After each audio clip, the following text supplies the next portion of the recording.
So I'm Andrea Richin, and I was called Annie by my parents when I was a little kid. Some of my earliest memories of my family, my father and mother, and my younger brother were when we lived in New Jersey. But my mother actually didn't come from the United States. She was born in Tokyo, and she grew up in Tokyo. That's where she met my father. And they moved to this country only after spending a year or so in Japan.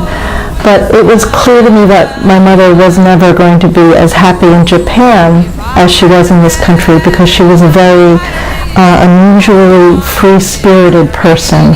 She would tell me stories even when she was a young person in wartime Japan, how her teachers were against the wartime tendencies of the emperor, but they would quietly, because of the repression or the single-mindedness, not talk about it except with their students, like my mother. When she did come to this country, she adapted really well.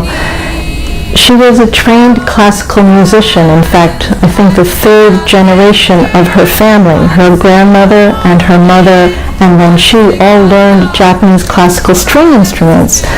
She did bring a shamisen with her, but because she's my mother, she loved challenges and she loved change. So she got an acoustic guitar and taught herself to play music, and not just any kind of guitar music, but she really was attracted to the American folk music scene, which was really exciting, especially on the East Coast at that time.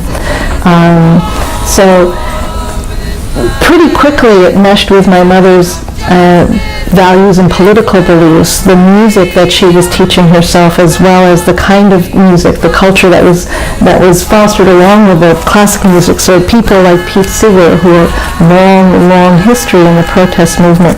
This was probably the most important book that she learned from, because once you just learn a few chords, you can make wonderful music. And this is actually my inscription, so you know it's ours. And by its condition, House of the Rising Sun, and here's my mother's chord markings.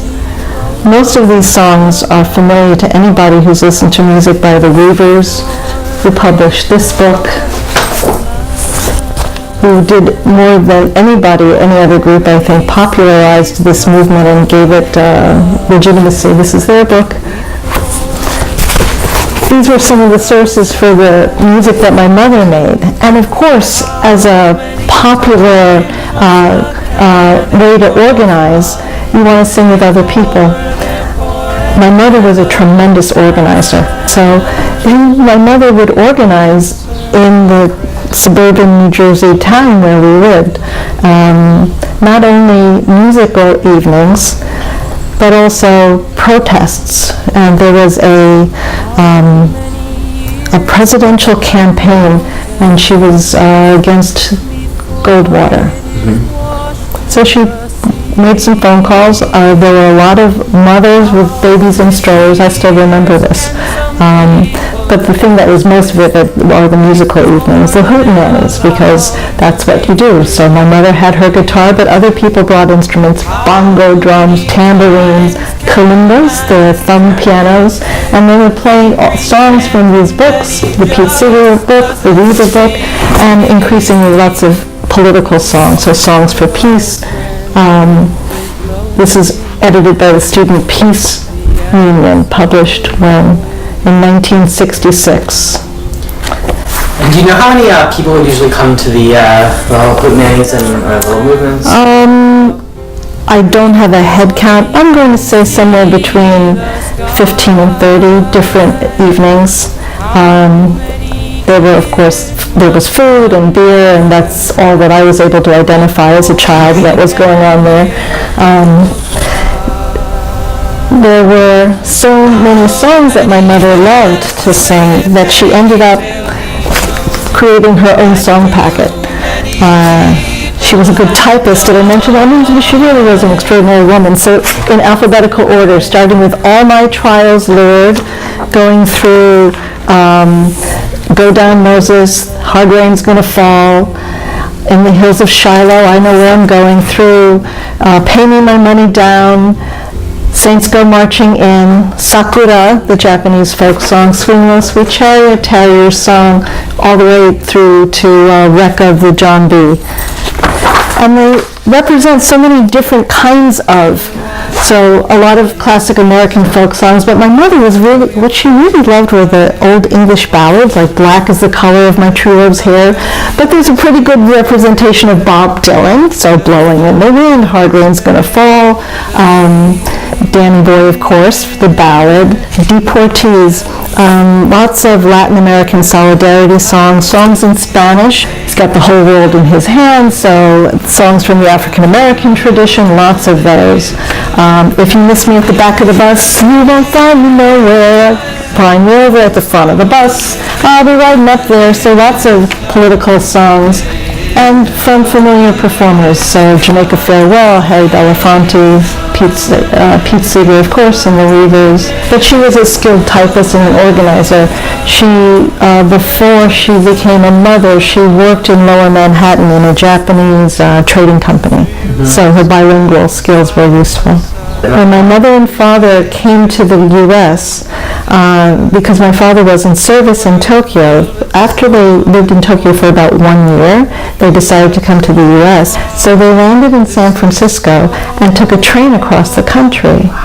The train went a southern route, and when they reached a certain point, they'd gotten off the train or were changing trains, and the train cars were separated, colored and not colored, and my mother wasn't sure what to do, and my father looked at the conductor and he motioned them both to the white car. So for her first introduction from her earliest days in the U.S., she got some personal experience of what it means to be here. They moved to White Plains and were staying with my father's parents and worked in Lower Manhattan. My father was working in New Jersey. Then they moved into the city to Brooklyn. I was born when we were living in Brooklyn. We lived in New Jersey for some time. My father, as an academic, was on the faculty of Rutgers. My father was deeply concerned about the American involvement and the escalating involvement and the, of course, the revelation of the lies that had been perpetuated. My father, an academic who taught in universities, wore nothing but a black tie.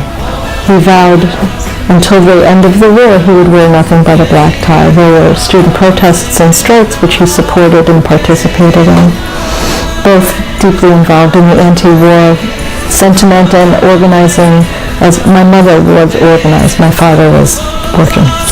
My father, as an academic, ran a fellowship program for young educators from around the country, and almost all of the young graduate level students were very active, so a lot of them would come to the Hootenannies, and we would sometimes be invited to their outdoor parties where there would be bizarre foods being prepared, or what seemed to me to be bizarre food, like hummus and of course lots of music.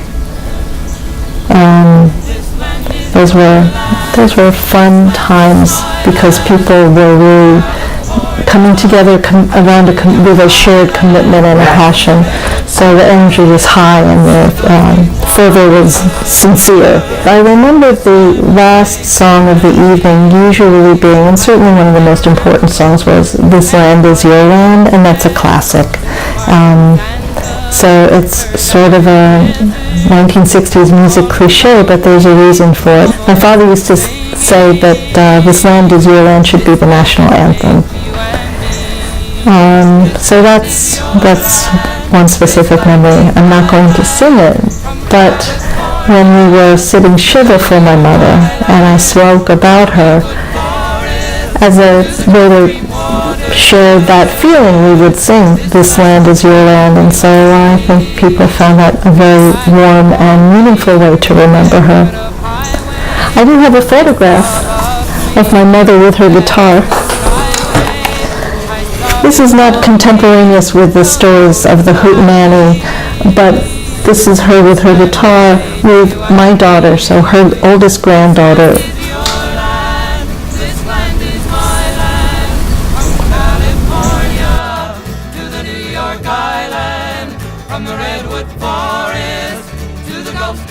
ordered. This land was made for you and me. As the sun was shining and I was strolling, and the wheat fields waving and the dust clouds rolling, as the fog was lifting, a voice was saying, this land was made for you and me. This land is your land, this land is my land, from California to the New York Island, from the Redwood Forest to the Gulf Stream.